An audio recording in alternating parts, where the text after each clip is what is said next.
এই কেনা হ্যাঁ ভাই। এই নি ধর সিপটা খা। হ্যাঁ হ্যাঁ, আল্লাহ আপনার মঙ্গল করুক। ভাইয়া দাঁড়াও, সিপটা দাও তো। হ্যাঁ হ্যাঁ, আমার জি। এই আঙ্কেল দাঁড়ান তো। কি হয়েছে? এই নিন আপনার সিপ। আরে আরে সিপ ফেরত দিচ্ছ কেন? আঙ্কেল একটু আগে কি হয়েছিল আমি সব দেখেছি, তখন আপনি।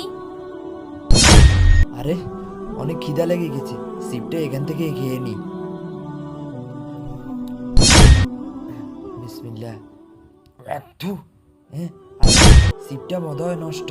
আরে এতে তো ডেট নেই, এখন কি করি?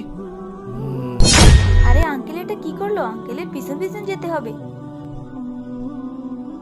শুনেন, কাউকে যদি সত্যিকারে সাহায্য করতে না পারেন অন্তত কারো ক্ষতি করবেন না। হ্যাঁ, আমাকে পচা জিপ খাওয়া ছিল। ভাইয়া তুমি এখানে একটু দাঁড়াও, আমি আসতেছি। আচ্ছা আপু। ভাইয়া এই নাও। হ্যাঁ, বিস্কুট। বন্ধুরা, ভিডিওটা আপনাদের কাছে ভালো লাগলে অবশ্যই চ্যানেলটাকে সাবস্ক্রাইব করে দিবেন।